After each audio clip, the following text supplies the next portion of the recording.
Yeah, what are you doing? Building a reaper! Reaper!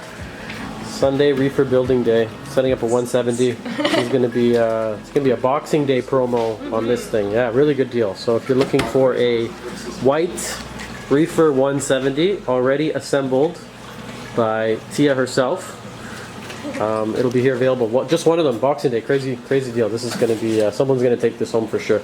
And I wanted to show you how to glue coral frags. I think this is a question we get often in the store.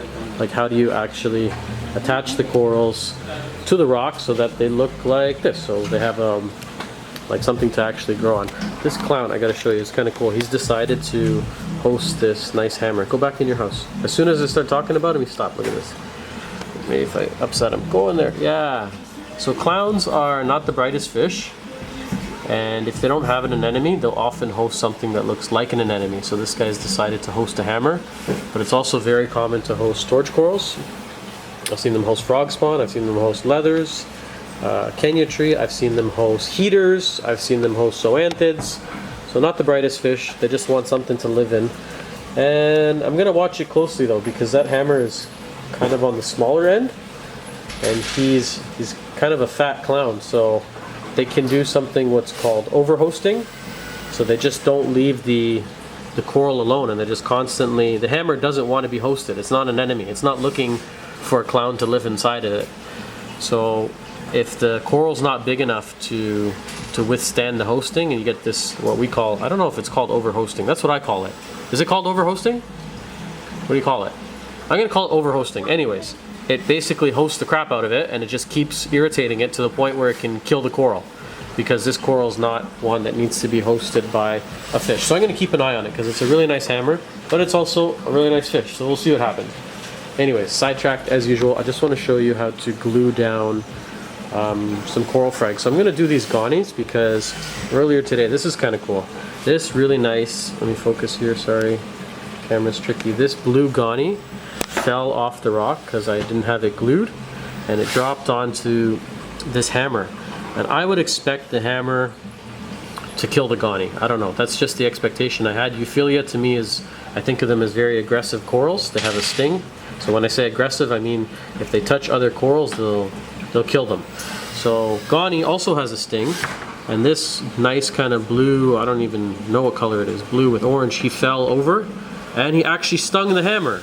I thought that was kind of surprising. I don't know. I just thought that if you asked me before this, hammer versus gonny, which coral wins, I would say the hammer. But apparently not. So that's kind of cool to see. Anyways, I'm going to glue it down. This one I've already glued, and that one, that's what gave me the idea for the video. I'm just going to show you how to do it. So let me see. How can I hold the camera and do this? Actually, Dylan, you want to hold the camera? Dylan's going to hold the camera. I'm going to show you how to glue it. I'm going with this Ecotech glue. This is the glue that we use here in the store to glue every single little coral frag that we have. This is my favorite glue.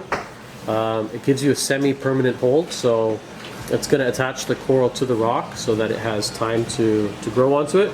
But if you're not in love with the placement, it's not like an epoxy that you're committed to that spot. So I'm going to take the gonny here. This is going to be really easy because the bottom's flat. It's on a disc, and this part that I'm gluing to, oh crap, super professional. This is also flat, so this is like probably the easiest glue job ever. It's just going to be literally like gluing anything. So just put a teardrop size dollop of glue. I think this is clogged. So there you go. That's all you need. I call that a teardrop. And you place it where you want it. And you kind of, what I do is I kind of shimmy it to break the glue, because as soon as it hits the water, it starts to cure. So you kind of shimmy and hold. And that's about it. That thing is stuck there and it shouldn't move. If you're gluing, let's say, a frag plug, this is a little bit trickier because it's got this stem on it. So sometimes you get lucky and you'll actually find like a spot in the rock where you want to stick it. So try and find somewhere where there's a natural kind of like a hole. But the other thing you can do is you can actually cut off the stem if you have some snips, or we use coral cutters here in the store.